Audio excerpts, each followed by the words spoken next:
chaîne secondaire. N'hésitez pas à me suivre sur Badou ASMR 2.0. Mais j'ai une pression de fou. Alors qu'en fait, c'est censé être au calme, hein. C'est censé être de l'ASMR. Mais par exemple, on me dit ouais Badou, tu devrais faire des vidéos plus longues. Tu vois, quand je fais des vidéos de 14 minutes, mais je me fais incendier. Incendier. Vraiment. Genre ouais, tu devrais faire au moins 20 minutes et puis des vidéos de 30 minutes. À quand les vidéos de 1 heure et de 3 heures? T'es là en mode calmos. Calmos. Et maintenant, bah dès que je tourne pas en 4K, j'ai cette belle caméra, on me dit ouais, faut que tu tournes en 4K. Ça fait que en fait sur mon ordi j'ai genre 1 pour 3 gigas de vidéos. C'est énorme, hein. Et en fait, plus ça va, plus c'est exigeant. Sur YouTube, sur TikTok. Après, c'est mon job à moi. Je comprends pourquoi on me donne, on va dire, des exigences. En mode, fais ça comme ci, fais ça comme ça. Mais je me rends compte que du coup, ça enlève un peu de ma créativité. Parce que même par exemple on me dit oui tu devrais acheter des nouveaux triggers, ça c'est un problème, un vrai problème que tous les ASMR artistes ont. Nouveau trigger, achète, achète, achète. Waouh, calmos, encore une fois. À la limite, nous on peut suivre aussi, on écoutait vraiment chaque recommandation de tout le monde. Mais quand tu vis pas de l'ASMR, je trouve que pas encore une fois, tu peux pas te permettre d'acheter autant de triggers et d'affaires en fait, c'est pas possible.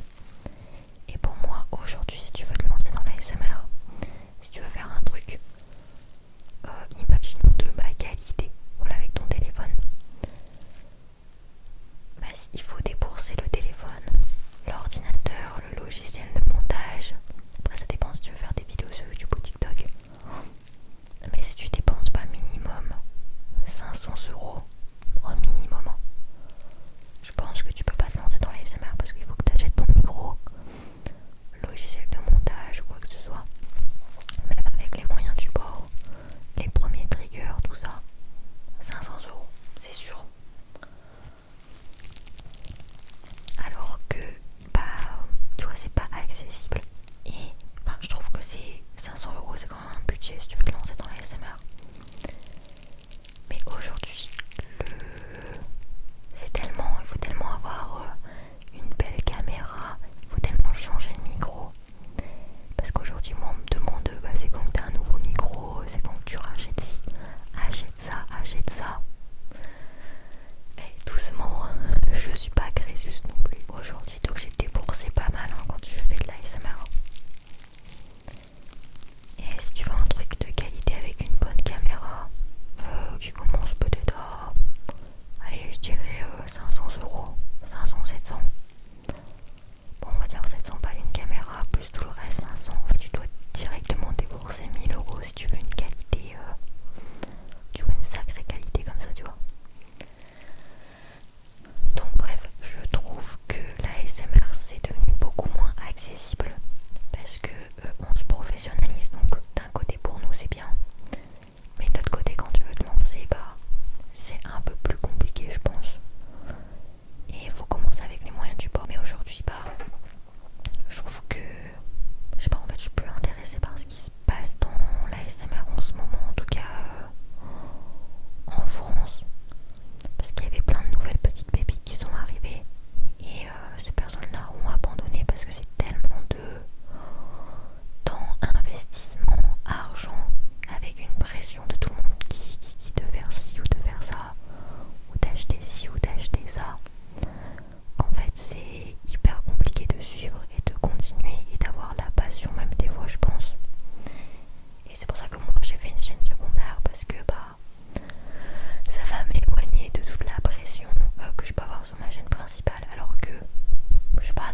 du coup, encore une fois, parce qu'on parle pas mal de l'aspect financier, vu que maintenant il faut acheter des triggers tous les 4 matins, j'ai l'impression que c'est assez... c'est plus dur d'en vivre. Et je trouve que l'aspect financier a un vrai impact sur la création et sur la créativité. Parce que plus t'as d'argent, plus tu peux te permettre de choses. Parce qu'il y a encore, je dirais, 6 mois, ça fait 6 mois que je fais de la SMR. Et avant, j'avais beaucoup moins d'argent et je faisais que parler de ça à mes abonnés. Je faisais que parler de ça parce que bah, moi, c'était une source d'angoisse. Parce que quand tu dois choisir entre racheter des triggers parce qu'on te le demande, ou de changer de micro parce que ça fait pas longtemps, ça fait trop longtemps que t'as pas acheté un nouveau micro, et t'hésites entre ça et manger correctement, tu vois. En vrai non, c'est un peu compliqué, je trouve. Et on en vient, je pense, au dernier point qui est super important. Ce sont les partenariats. Voilà, je pense que les partenariats maintenant ont une grande place dans la ASMR. Franchement, on en voit plutôt pas mal et moi aussi j'en fais. Mais je trouve qu'il y a un écart entre les propositions de partenariat dans la ASMR et les propositions de partenariat pour les autres youtubeurs ou tiktokers. Je pense que la ASMR c'est peut-être pas assez pris au sérieux pour faire des gros partenariats et faire de gros projets. Alors ça dépend avec qui. Et je pense que les émissions comme C8, ça va ouvrir des portes pour de nouveaux partenariats, peut-être avec les marques. Et moi ce que j'aimerais absolument, c'est que la ASMR soit vraiment considérée comme de l'art. Alors je sais pas du tout si aujourd'hui c'est vraiment considéré comme une sorte d'art, mais par exemple la peinture, on se dit bah c'est sûr c'est de l'art. La ASMR, on se dit ah c'est chelou ce truc là. En tout cas ça j'aimerais bien qu'il y ait une avancée en tout cas là-dessus. Et si on arrive à faire ça, eh bien on pourra être beaucoup plus on va dire crédible aux yeux de tous. Parce que c'est quand même un art de faire des sons satisfaisants, de faire des visuels, d'endormir les personnes qui nous regardent. Et je pense que tout le monde n'a pas la sensibilité pour faire ça. Il y a une vraie avancée en tout cas dans la SMR, même si ça me continue un peu, on va dire, à me faire un peu peur. Parce qu'aujourd'hui c'est plus dur d'en vivre, je pense. C'est plus dur de se faire connaître. C'est plus dur parce que tu as besoin de plus d'investissement. Et je vous avoue qu'en ce moment, bah, la ASMR m'ennuie un petit peu. Même si j'en reste extrêmement fan, pardon. Je m'ennuie un peu parce qu'il n'y a pas plus de nouveautés que ça. On va dire, genre ça me... Il n'y a plus grand chose qui m'impressionne, on va dire. Après je suis vraiment fière du travail de tous les copains ASMR artistes, tu vois, c'est pas là la question. C'est juste que y a rien qui me bouleverse en ce moment. Je sais pas si les gens vont se lasser avec le temps de l'ASMR.